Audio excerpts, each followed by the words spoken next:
The afternoon of 24th November 1971 was no different than any other afternoon in Portland, Oregon. That was until a man claiming the name Dan Cooper approached Northwest Orient Airlines to buy a one-way ticket to Seattle, Washington, thus setting afoot one of the greatest unsolved mysteries in the world. This is the mystery of D.B. Cooper. Cooper was described to be between 5'10" to 6 feet tall, wearing a trench coat over a suit and tie with brown loafers, aged in his mid-40s. After boarding the flight at about 3 p.m., he handed the stewardess, Florence Schaffner, a note, indicating that he had a bomb. He asked her to sit beside him and opened his briefcase to show her a bunch of wires and what looked like dynamite sticks. 4 on top of 4, she stated to the authorities. He asked her to write down whatever he would say, dictating, "I want $200,000 by 5 p.m. in cash. Put it in a knapsack. I want 2 back parachutes and 2 front parachutes. When we land, I want a fuel truck ready to refuel. No funny stuff or I'll do the job."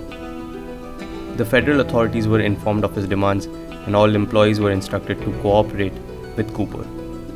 The aircraft stayed in the air for 2 hours to allow the Seattle police and the FBI to arrange for the parachutes and the ransom.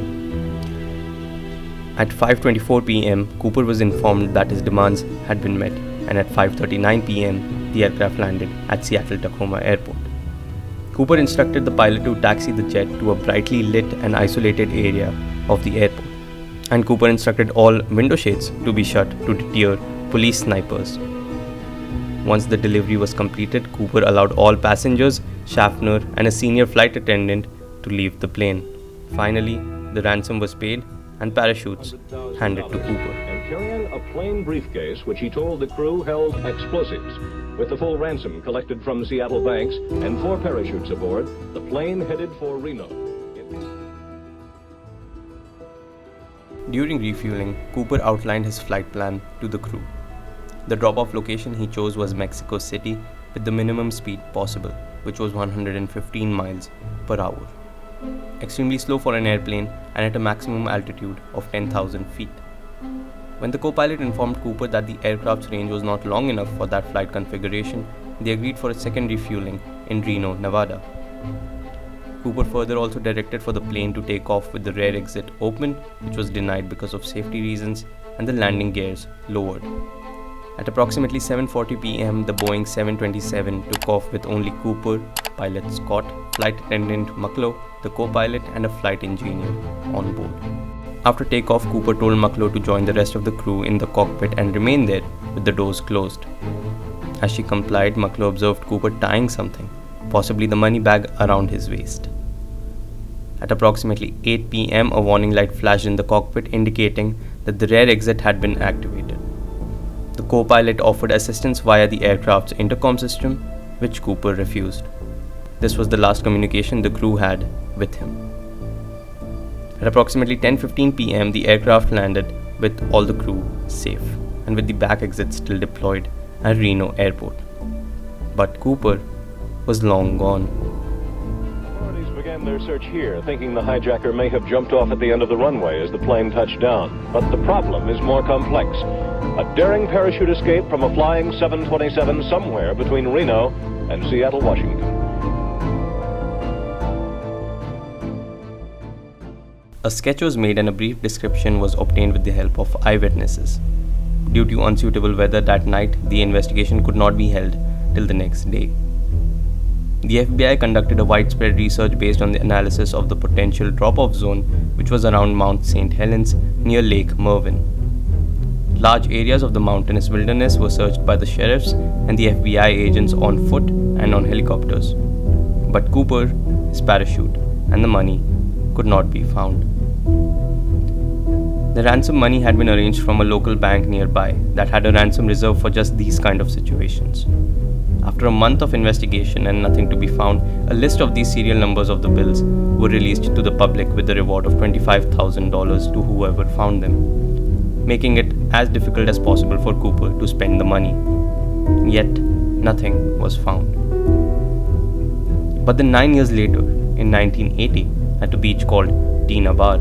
An 8-year-old boy going by the name Brian Ingram was digging a hole for a campfire when he uncovered 3 bags of ransom cash buried in the sand.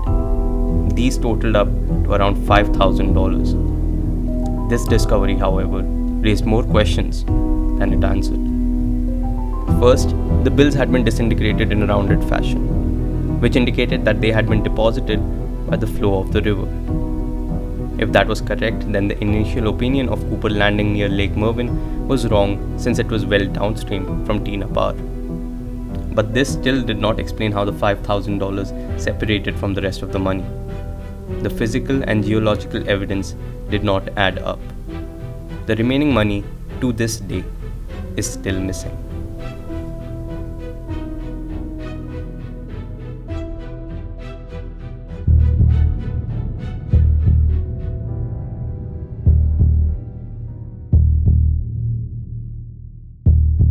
The evidence that had been recovered from the plane after the hijacking included Cooper's clip-on tie and some cigarette butts. Evidence also suggested that Cooper was knowledgeable about flying, aircrafts, and different types of terrain. The initial thoughts were that Cooper could have been a part of the CIA since at the time they were dropping off agents from 727s, the same aircraft that Cooper jumped off of. With this assumption and the initial description, we can look at some of the prominent suspects of this case. Sheridan Peterson had served in the United States Marine Corps during World War II and was later employed as a technical editor at Boeing. He was quickly taken as a suspect because of his experience as a jumper and a passion for taking physical risks. He also matched the age and the appearance to Cooper's description. Initially, he was most likely to be Cooper, but was soon ruled out after his claim that he was in Nepal during the time of the hijacking. Richard McCoy Jr. came into the picture when he attempted a similar hijacking less than a year after Cooper's by hijacking a plane, passing a note to the stewardess and demanding $500,000 and 4 parachutes, later escaping by jumping off the plane. He was caught and arrested 2 days later. Though the hijacking was similar to Cooper's, the FBI ruled him out as a suspect when evidence suggested that he was in Vegas on the night of the Cooper hijacking. Additionally, he did not match the age nor the description of Cooper. It was concluded that he was a copycat, one of several to come in the future. Walter R. Recca.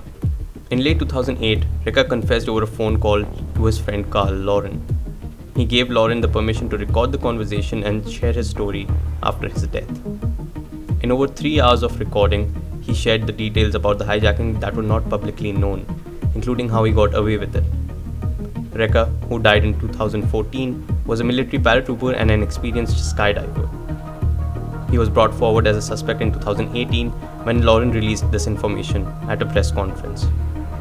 Though likely to be Cooper, the FBI has not made a comment on this since the details he shared did not match with what the evidence suggested, and there have been several confessions of people claiming to be D.B. Cooper with no credible evidence. In 2011, 40 years after the hijacking, an analysis of Cooper's tie under an electron microscope showed traces of titanium, which were rare during the 1970s. This suggested that Cooper was an engineer or a factory worker, possibly at Boeing itself. But no evidence has pointed towards any one of the suspects. Then, in 2016, the FBI closed an active investigation of the case. Over the years, more than 1,000 suspects have been investigated both by the FBI and private investigators, which only goes to show how difficult it is to work with limited information which is largely based on assumptions and with limited technology. Was Cooper a military veteran? Was he in his mid-40s? Where was he from? Was he an engineer? How accurate are the sketches and the description? These are questions that are highly unlikely to be answered as time passes. He might have just pulled off the impossible. Whatever the truth is, the legend of D.B. Cooper lives on.